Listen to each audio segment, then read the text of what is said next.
Eric. Oh, I'm so happy to see you. How are you doing? What's going on? Nice to see you too. Yeah, things are good. Things are good.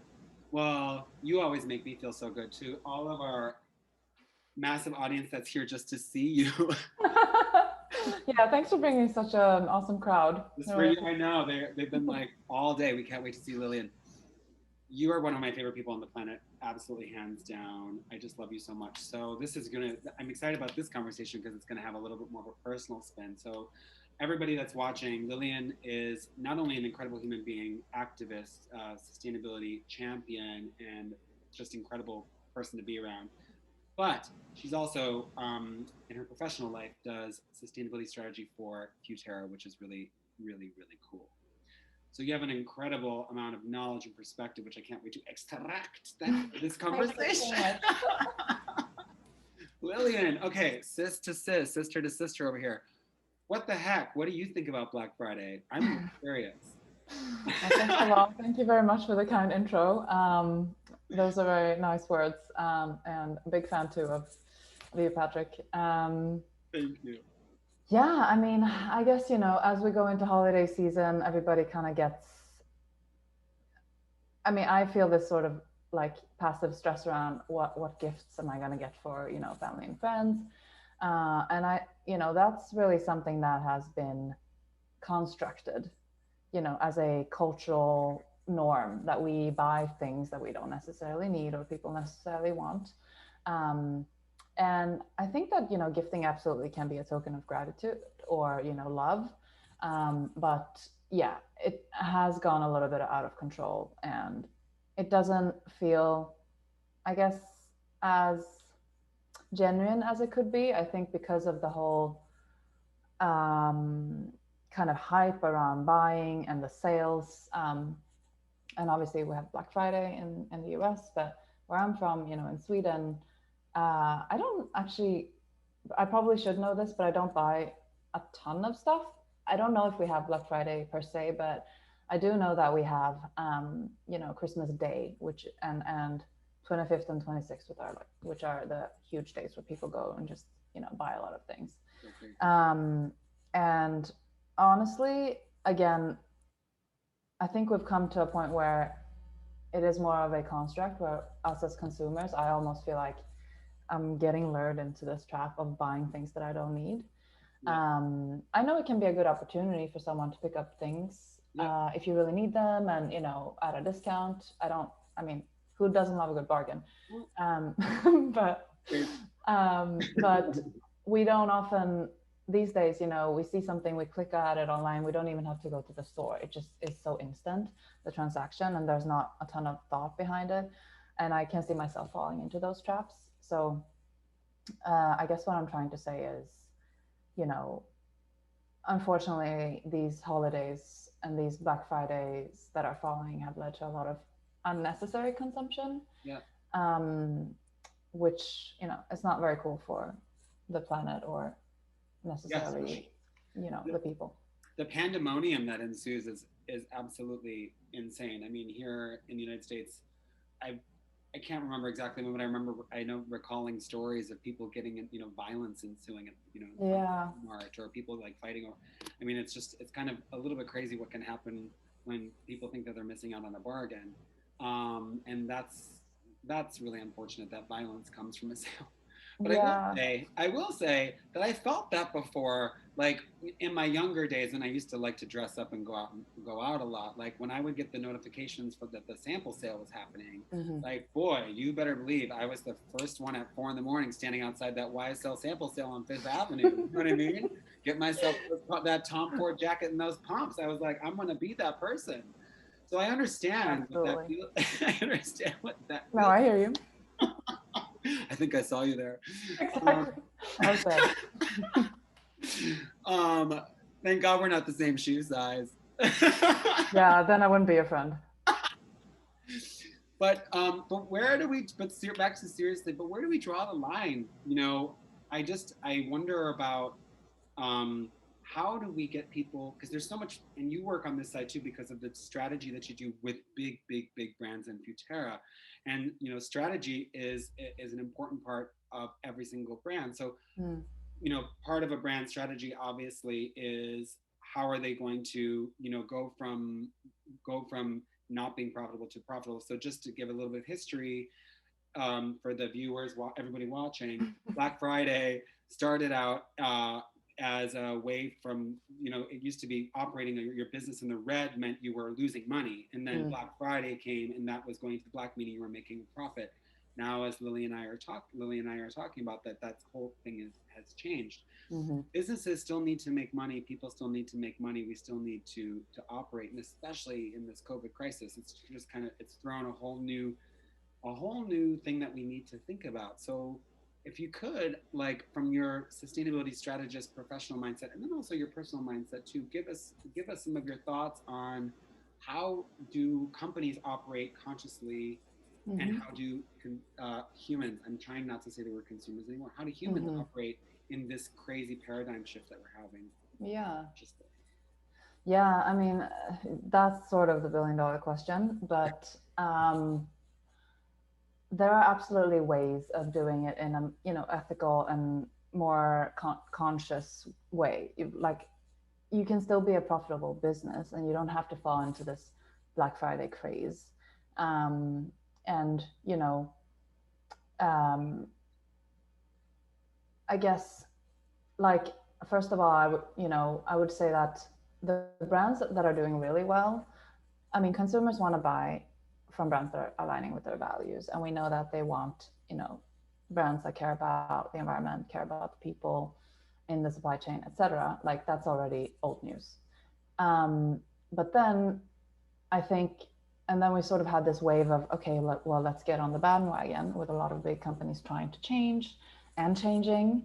Um, and these smaller, younger, purpose-driven brands popping up and saying, okay, we have a mission and we stand for this, whether it's a B Corp or something else. And Patagonia is obviously a great example of that. Their campaign around "Don't buy this jacket," which actually increased their sales, because consumers, that resonates. It's like, stop trying to like sell me stuff that I don't need, but talk to me as a real person. And you see companies like, Noah Clothing, for example, they like explicitly say we're not a sustainable company. Mm-hmm. Like, you go to their website, you read about them. It's like they say, like, we have shitty packaging. Like, they know that they need to improve on these things, and that honesty is really quite powerful. And not only, kind of moving them out of this trap of like, how do we keep pushing more product on people, but how can we, be honest about where we are. We know that the fashion industry as a system is not sustainable. We recognize that, and we're working on it. And that means, consideration to everything from our materials. If it's, a fashion company, like fabrics and sourcing, to who makes them. Are they being paid a fair living wage? Like, workers in the fashion industry still only make like 4% of like what the retail product costs. So, like, is that really fair? I mean, that's crazy. And consumers are waking up to, I mean, not waking up, but consumers want to buy from brands that show that, we do care about all these factors. And so I think the Black Friday thing can be a little bit of a trap for companies, because I understand that these are hard times and you want to keep your sales going. But how do you keep your integrity as like a conscious brand that has these values, while doing that? And hopefully, what we're seeing is that it pays off to be consistent with that messaging and not fall into those traps, and actually say, like, something like, we're like, it's very brave to say we're not a sustainable company. Yeah. And yeah, some people might think it's just like a PR thing, but consistency in that messaging, and acting upon what you say, can take you quite far.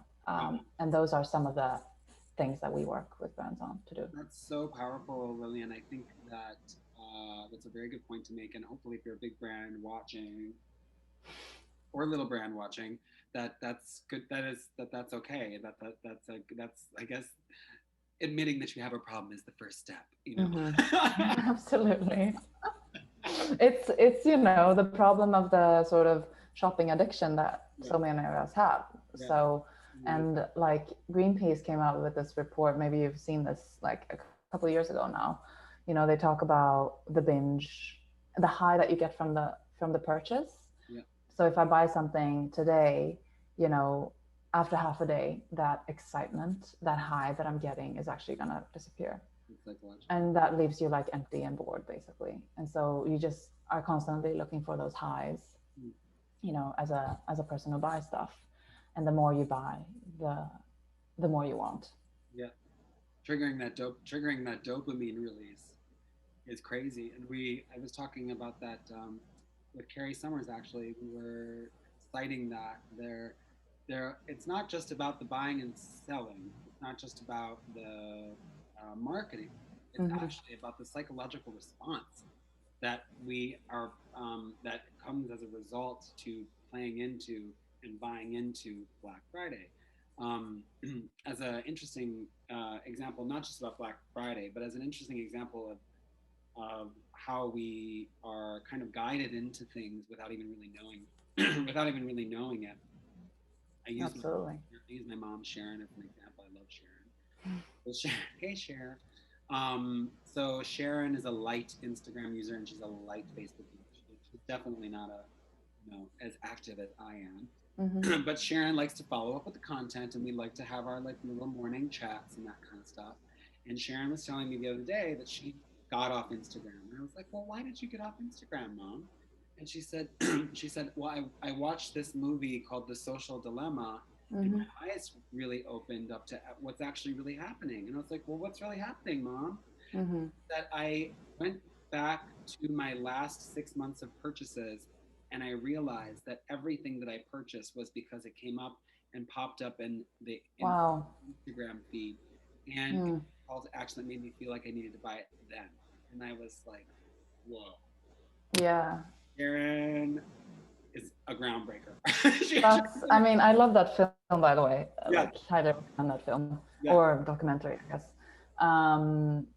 Yes, I hear you. I mean, like, before you know it, you're on the ad, and because it pops up, and then you keep getting the same ad. So even if you resist the first time, it keeps coming back to you, right? And I mean, my thing to do when that happens is I never buy anything instantly, never, and I just sleep on it for a few days. If I really need this thing, I sleep on it, and if I still think about it, a couple of days later, I might consider it. But like, it's just so dangerous to have such convenience in that act in a way. Let's talk about the step away from buying for a second. Let's talk about the other issues that are kind of like peripheral but all a part of it. So like the shipping and the returns. Like, do you have any advice to people? Like, before we ask that question, I would like to say that I don't necessarily, for me personally, I don't think that buying on Black Friday is necessarily in itself bad. And I'll give another example, not Sharon, but I just moved to a new apartment and I haven't had a mattress for 5 years because I haven't really needed it. So I've been sleeping on an air mattress for quite a long time. This Nomad is finally getting some roots, right? Yeah. Well, I've been doing my research and I found a mattress that I really, really like. And it happens to be at a store that's actually having a really great sale on Black Friday that's local. So I did my research and I found out which one I'm going to get. And I'm going to get the mattress for $150 less than it was actually, the retail price is. So that's whole nother conversation. But I'm going to buy that mattress and I'm going to walk to the store because it's, a mile and a half away. And, I'll take a Uber or a Lyft or something shareable. I don't know, have my sister come pick me up, like those types of things. But I guess the point is this process. I stopped and I was like, okay, well, what do I need? And what is every single part of the process? I thought about the impact that every part of that process makes, from the purchase to the shipping to the Yeah. But giving that example, I'd love to hear what some of your tips, some of your thoughts are about if you are going to make a purchase on Black Friday. What are the types of things that we're looking for? How does it get to you? Yeah. How can you do it in the least impactful way and almost a way that can even be positive? Mm-hmm. Yeah. I mean, and I hear you on that. It's like, buying inherently isn't bad. And again, you did your research. Like a mattress is not an impulse buy, unless there's something I don't know about you. It's a well thought out Yeah. process that you've gone through. So like, hey, yes, we only probably buy a mattress every, I don't know how often, but it's very rare. Sure. And I mean, in terms of shipping, obviously right now a lot of people are quarantining. They're trying to avoid going into stores, so it does make it a little bit tricky because emissions from e-commerce and the shipping that goes back and forth and the return is actually a really big footprint from like an online store, more than people think. And the faster you ship something, the higher the carbon emissions, for example, are. Like there are studies that show this. So like I guess right now I also think a lot of people don't have the option. If you don't have a car, like what are you gonna do? You might have to uh, get it delivered, and maybe choose the like non-faster option Yeah, will exactly. be at least a little bit better. Mm-hmm. Or like you, Patrick, to sort of go there and then pick it up and come back with it. Maybe carrying a massive mattress down the street, Lilian. Yeah, exactly. Um, but yeah, I mean, I think you're hitting the right points, like trying to buy from like smaller local shops, figuring out what's in the product and if that's something you can stand behind. I mean, in terms of a mattress, I would probably want to know that, it's like no chemicals and no toxins, and which means it's better for you and probably the person who made the mattress. Mm-hmm. Like, is it like some type of certified fabric or some kind of material that is low impact? Mm-hmm. Where like how long has that traveled? I mean, obviously these are a lot of considerations that we're asking people to do, and I Yeah. don't think it's necessarily easy to do that always. So you can't look at this one item and have 100 thoughts. Like that's gonna like you're gonna go crazy. But there are apps out there that like rate companies. I think those are quite useful, at least at a quick glance. I mean, someone is doing all this data crunching for us, and hopefully technology is gonna make this easier with time too. Yeah. Because I think some of those technologies exist to sort of rank and rate companies properly, but the data doesn't exist yet, Yeah. or there's a big data gap. Yeah. That's a really great point, Lillian. Is like I feel like we fall into this niche, you and I, and to the audience here. We fall into this niche of like really digging into this topic, but not everybody's in this niche. Not everybody cares.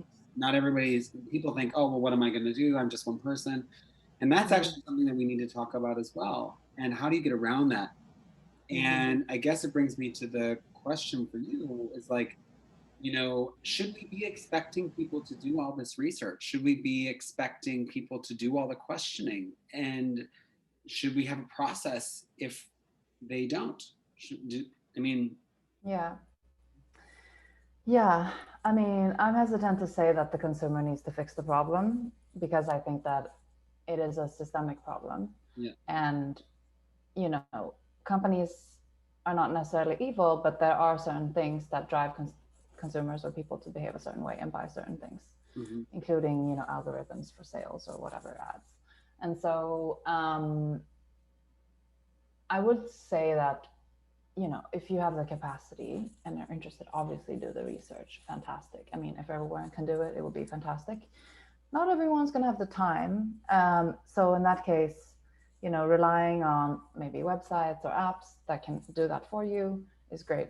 But I think inherently we need brands to step up and fix what needs to be fixed so that you can buy with more confidence as a consumer or as a person, right? So yeah, I wouldn't necessarily say like everything is on the purchaser. I think there needs to be some tag teaming there, and I think a lot of responsibility needs to come from you know companies, but also shareholders that keep pushing profits.